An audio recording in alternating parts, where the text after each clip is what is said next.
अस्सलाम वालेकुम स्टूडेंट्स। तो हम फर्स्ट ईयर के टॉपिक्स की स्टडी कर रहे हैं। इससे पहले मैंने आपको क्वांटम नंबर्स पढ़ाए थे, जिसमें हमने डिफरेंट 4 लेक्चर्स में 4 क्वांटम नंबर को डिस्कस किया था। उसके बाद हमने 5th लेक्चर में प्रॉब्लम्स जो होते हैं क्वांटम नंबर्स के, उन पे भी डिस्कस किया था। आज जो हम फर्स्ट ईयर के 3rd चैप्टर का टॉपिक पढ़ने जा रहे हैं, that is discovery of X-rays. तो एक्स-रेज के बारे में आपने सुना है, और एक्स-रेज जो है ये हमारे फर्स्ट ईयर में भी टॉपिक है, जिसमें आपके पास है एक्स-रेज एंड एटॉमिक नंबर। तो आज हम पढ़ेंगे एक्स-रेज को, इससे रिलेटेड जो एटॉमिक नंबर है उसको इंशाल्लाह नेक्स्ट वीडियो में डिस्कस करेंगे। तो सबसे पहले एक्स-रेज क्या है? तो एक्स-रेज जो है फर्स्टली डिस्कवर किए सर रोएंटीजन ने। सर रोएंटीजन नामी साइंटिस्ट था, जिसने 1895 में 1895 ईस्वी में 1895 में रोएंटीजन ने एक्स-रेज को डिस्कवर किया। अभी देखें, ये जो डिस्कवरी हुई थी एक्स-रेज की, वो जर्मनी में हुई थी, क्योंकि रोएंटीजन जर्मन का साइंटिस्ट था, और इसकी डिस्कवरी जिस यूनिवर्सिटी में की गई वो थी वुर्ज़बर्ग यूनिवर्सिटी। तो जर्मन यूनिवर्सिटी जो है वुर्ज़बर्ग यूनिवर्सिटी है, उसमें सबसे पहले 1895 में सर रोएंटीजन ने एक्स-रेज को क्या किया? डिस्कवर किया। अभी देखिए ये डिस्कवरी कैसे हुई, how sir Roentgen discover the X rays. तो पहली बात मैं आपको बताऊं कि कैथोड रेज की जो एक्स-रेज की जो डिस्कवरी हुई वो एक्सीडेंटली थी। तो एक्स-रेज की डिस्कवरी एक्सीडेंटली की गई। कैसे? कि एक दिन सर रोएंटीजन ने क्या किया कि गिलास लिया और सर ने एक एक्सपेरिमेंट किया।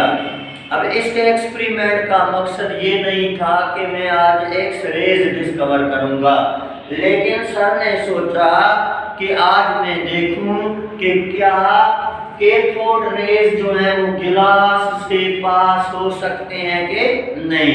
तो मेन थीम जो एक्सपेरिमेंट का था सर रोएंटीजन का, वो ये था कि कैथोड रेज जो है वो गिलास से पास हो सकती हैं कि नहीं।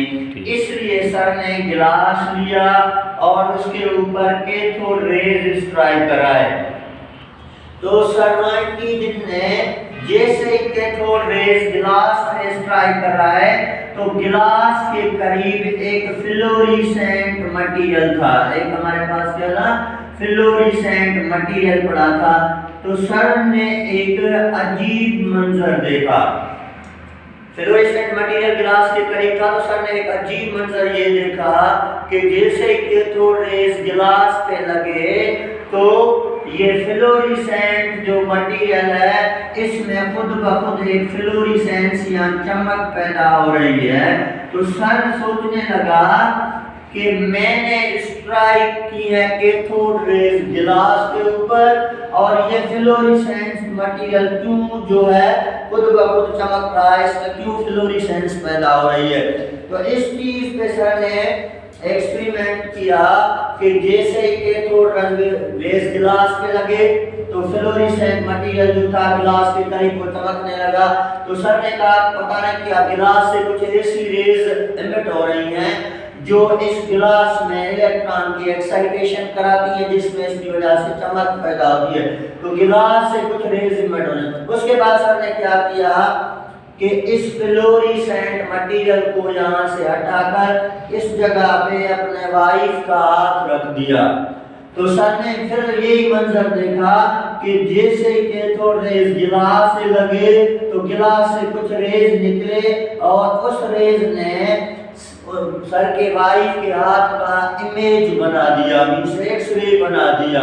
और इसके बाद सर ने ये देखा कि शायद गिलास से कुछ न्यू टाइप की रेडिएशंस एमिट हो रही हैं। तो सर ने कहा जैसे कैथोड रेज गिलास पे स्ट्राइक होती हैं तो गिलास से एक न्यू टाइप की रेज एमिट होती हैं और इन रेज को ये पावर है कि किसी भी चीज में फ्लोरेसेंस पैदा कर सकती हैं, किसी भी चीज का इमेज बना सकती हैं। तो इस रेज का नाम सर ने क्या रखा? X raise. अभी एक्स रेज क्यों रखा? क्योंकि आपको पता है कि मैथमेटिक में अगर किस चीज का वैल्यू मालूम नहीं होता तो फर्जी तौर पे हम एक्स रखते हैं। तो यहाँ भी सर ने को कोई और नाम नहीं आता, इसी तरह फर्जी तौर पे इनको भी कह दिया ये एक एक्स रेज है। और इसी तरह 1895 में एक्स रेज की डिस्कवरी हुई।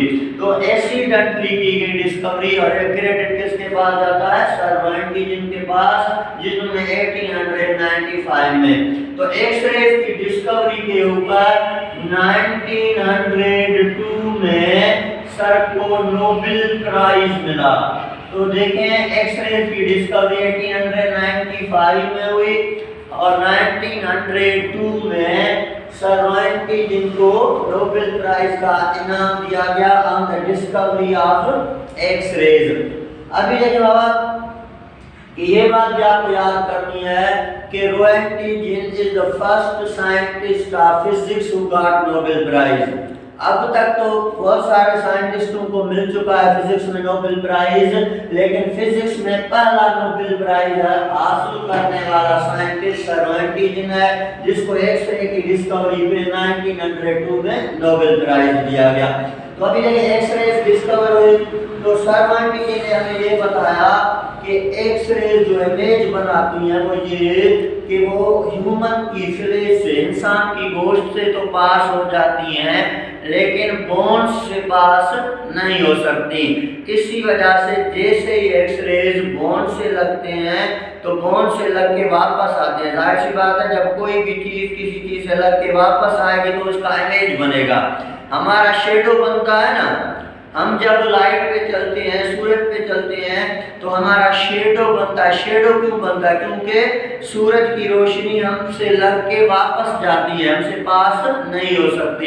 इसी तरह एक्स रेज जो है बोन से लग के वापस जाते हैं, तो इसी वजह से वो बोन्स का इमेज बनाते हैं जो हमें एक्स रे फिल्म में नजर आता है। तो इसी वजह से एक्स रेज का इमेज बनता है। अभी देखिए एक्स रेज की जब ये डिस्कवरी हुई 1895 में एक्सीडेंटली डिस्कवरी हुई तो उसके दौरान ये एक्स रेज जो है बहुत ज्यादा फेमस होने लगे, क्योंकि कोई भी एक न्यू चीज डिस्कवर हुई तो एक फेमस होने लगे। इसकी पब्लिसिटी इसी तरह हो गई कि आम कंडीशन में डिफरेंट कंट्रीज में जो शूज के शॉप थे उनके वहां पे जो लोग थे उन्होंने एक्स रेज की कारोबार भी करने का शुरू कर दिया। कैसे कि वो किसी भी लोग को जब चप्पल पहनाते थे, शूज पहनाते थे तो उस शूज में उसके पांव का जो इमेज निकाल के दिखाते थे, देखिए आपका जो पांव है शूज में कितना अच्छा लग रहा है। तो उन्होंने एक चीज को इसको ये नहीं सोचा कि इनके नुकसान भी है, नुकसानात भी हैं, तो इसको अपने कारोबार की तरह भी यूज करना शुरू किया। लेकिन फाइनली जब पता चला कि एक्स रेज जो है एक खतरनाक टाइप की रेडिएशंस भी होती हैं तो उसको निगलेक्ट कर दिया। तो इसी तरह एक्सीडेंटली एक्स रे डिस्कवर। अभी देखें फिर रिसर्च किया गया कि ये एक्स रेज पैदा कैसे होती हैं, हाउ एक्स रेज प्रोड्यूस। तो साइंटिस्टों ने देखा कि एक्स रेज जो है वो दो टाइप तक से पैदा हो सकती है, दो तरह से पैदा होती हैं। कैसे? तो अकॉर्डिंग टू साइंटिस्ट एक जब हाई एनर्जी के कैथोड रेज किसी भी एटम के साथ, किसी भी एलिमेंट के साथ स्ट्राइक करते हैं तो वहां से इनर इलेक्ट्रॉन को निकाल देते हैं। अभी देखें जब इनर इलेक्ट्रॉन निकल गया तो ये इनर इलेक्ट्रॉन की जगह खाली हो गई, स्पेस खाली हो गया। अभी इसको फिल करने के लिए बाहर वाला इलेक्ट्रॉन या हायर एनर्जी वाला इलेक्ट्रॉन जंप करके आएगा। तो जाहिर सी बात है कोई भी इलेक्ट्रॉन जब हायर एनर्जी से लोअर एनर्जी की तरफ आएगा तो वो एनर्जी इमिट करेगा ना। अभी ये जो एनर्जी इमिट कर रहा है इसको हमने क्या नाम दे दिया, एक्स रेज। तो एक तो एक्स रेज की पैदा होने का ये रीजन है कि जैसे कैथोड रेज किसी एलिमेंट पे लगते हैं तो उनके इनर इलेक्ट्रॉन को बाहर निकालते हैं, जिसकी वजह से इनर इलेक्ट्रॉन की जब वैकेंसी खाली हो जाती है तो उसको फिल करने के लिए बाहर वाला इलेक्ट्रॉन या हायर एनर्जी वाला इलेक्ट्रॉन जंप करता है, जिसकी वजह से वो रेडिएशन इमिट करता है और ये एक्स रेज होती हैं। दूसरी बात, या तो ऐसे भी होता है कि कैथोड रेज जो है या कैरी नेगेटिव चार्ज, तो साइंटिस्टों ने कहा कैथोड रेज जब हाई एनर्जी के कैथोड रेज एटम के न्यूक्लियस के करीब गुजरते हैं तो कैथोड रेज और न्यूक्लियस में अट्रैक्शन पैदा होती है। इस अट्रैक्शन की वजह से कैथोड रेज की जो स्पीड है ना यहाँ पे ये स्लो हो जाती है।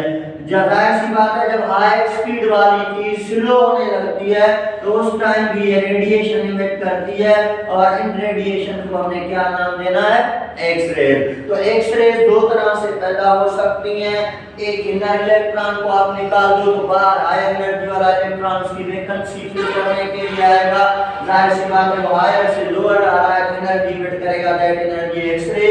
या हाई एनर्जी के कैथोड रेज को एलिमेंट से जब हम पास कराते हैं जैसे वो न्यूक्लियस के करीब पहुंचते हैं तो अट्रैक्शन होती है, जिसकी वजह से उनकी स्पीड स्लो हो जाती है और वो एक एनर्जी इमिट करते हैं और उस एनर्जी को भी हम क्या बोलते हैं, एक्स रेज बोलते हैं। तो इसी तरह दोनों टाइप के एक्स रेज पैदा होते हैं। ये आजकल मेडिकल में जो एक्स रेज की प्रोडक्शन होती है वो इस तरह से की जाती है। जैसे आपने देखा होगा कि एक्स रे निकालने के वक्त एक बड़ी सी लाइट निकलती है एक्स रे मशीन से, और ये जो लाइट होती है ये कैथोड रेज होती हैं जो आगे टारगेट से स्ट्राइक करके एक्स रेज को निकालते हैं।